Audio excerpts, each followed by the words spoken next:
Okay, so have you ever felt kind of stuck? Like, how do you really speed up your language learning? Mm-hmm. Especially speaking, with confidence. Mm-hmm. You take in so much stuff, but getting it to actually come out fluently, Mm-hmm. that's the challenge. It really is. And that's exactly what we're digging into today. We're doing this deep dive using some fascinating bits from Master American English, vocabulary, and speaking skills. Right.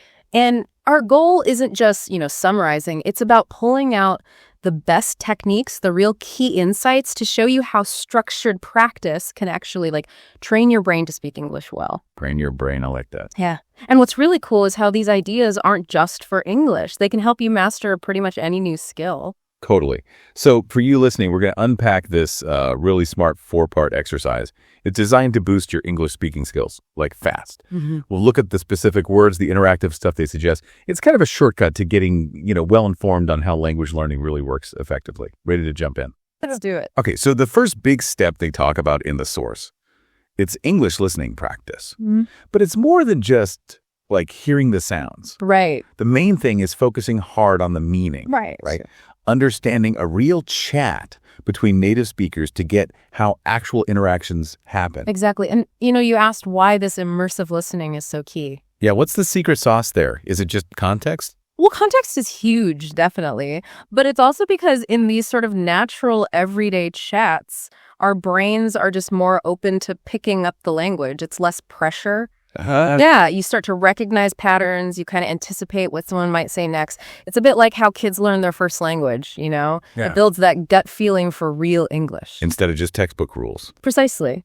And the source gives us this great little example about a science fair. Right, the science fair. So picture this. You've got Sarah and Jake. They're getting ready for this school science fair. And Jake's kind of stressed. He's like, I don't know what to make. He says, everyone is building volcanoes or robots. Classic. Yeah. Very classic science fair stuff. And he feels they need something special to win. Something different. And that's where Sarah comes in. She says, let's try to think outside the box. Which is such a great phrase. What does that really mean here? Well, thinking outside the box basically means breaking away from the obvious ideas, trying something new, something creative. Okay. And their outside-the-box idea, it's actually pretty practical. A machine that helps water plants when you're not home. Oh, I like that. That's useful. Right. And Jake, he jumps right on the practical side. He says they just need simple things.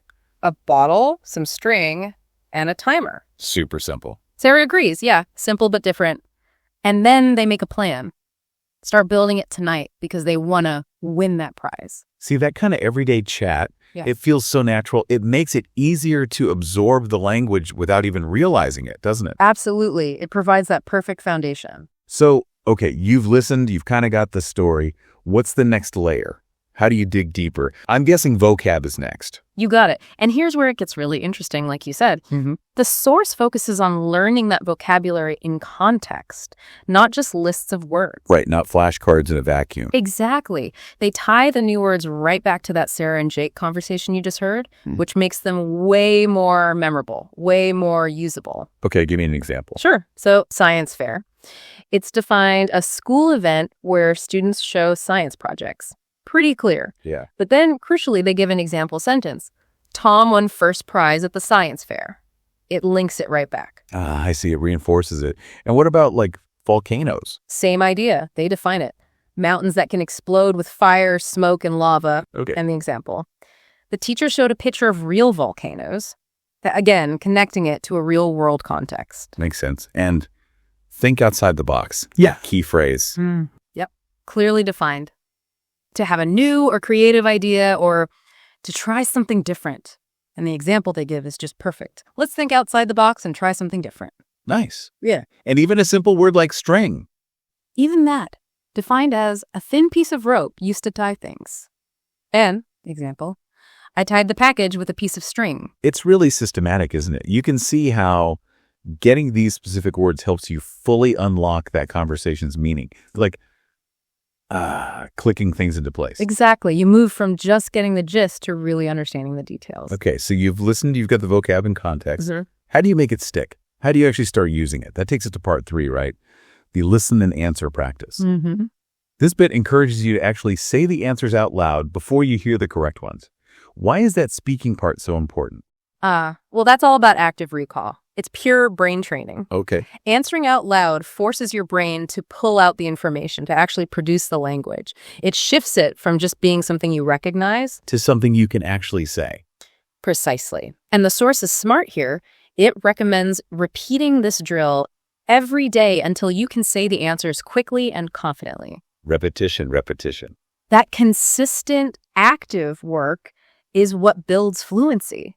It's like building muscle memory, but for speaking. You're literally wiring your brain to respond in English. You know, it makes sense. I often find I can understand way more than I can actually say on the spot. That's super common. But forcing yourself to articulate it, even just talking to the wall, it changes things. It's active production, like you said. Totally. So let's revisit Sarah and Jake. Imagine doing this practice. The source might ask something like, did Sarah talk to Jake about the book fair? Right. And you'd answer out loud, no, she didn't talk about the book fair. She talked about the science fair. Okay. Or maybe, what were other students building? And you'd say, volcanoes and robots. Then perhaps, why didn't Jake want to build a volcano? And the answer, pulling from the story, because everyone was building one. He wanted something different. Got it. So it keeps looping back to the story details and the vocab. Exactly. Question after question, making you retrieve and speak, retrieve and speak. It drills down on the specifics. This is where you really start training the speaking muscle. Okay, really practical. So that leads us to the last piece, the final practice, shadowing. The shadowing technique. Now, this isn't just reading along, is it? It's about reading after the speaker. That's right. You listen to a line, then you immediately repeat it out loud. But the key focus, as the source says, is mimicking the rhythm and intonation. The musicality of it. Exactly. If you think big picture, shadowing is crucial for sounding natural. It sharpens your pronunciation, yes, but also your overall flow. How so? Because you're not just saying words, you're copying native speech patterns where the stress falls, the rises and falls in pitch, the linking of sounds. It helps you internalize the natural music of English. That makes a huge difference in being understood and sounding, well, less like you're reading from a script. Absolutely. It's key for genuine fluency. It's the difference between just being understood and actually sounding natural. You can really feel that when you try it, focusing on that rhythm. Okay, so let's imagine shadowing Sarah and Jake. You'd listen, then repeat, try to match their tone, like mimicking Sarah's upbeat tone. Hi, Jake. Are you ready for the science fair? Mimicking Jake's slightly unsure tone. Not really. I don't know what to make. Everyone's building volcanoes or robots. Mimicking Sarah's encouraging tone. Let's try to think outside the box. What if we make something useful? Mimicking Jake's realization. Oh, that's smart. We can use a bottle, some string, and a timer. Mimicking Sarah's enthusiasm. Exactly. It's simple but different. I love it. See, it forces you to pay attention to how things are said. Yeah, that's really powerful. So you can definitely see the progression here. Listening first, then vocab, then active Q&A, and finally this detailed pronunciation work with shadowing.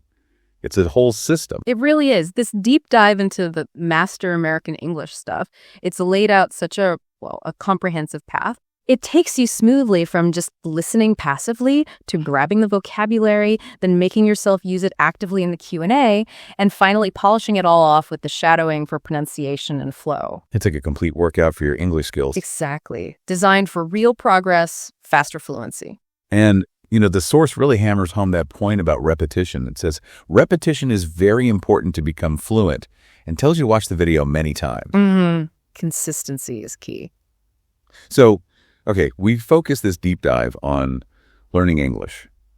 That makes you wonder, right? This whole approach, structured, multi-layered, repetitive, what does it teach us about mastering anything new?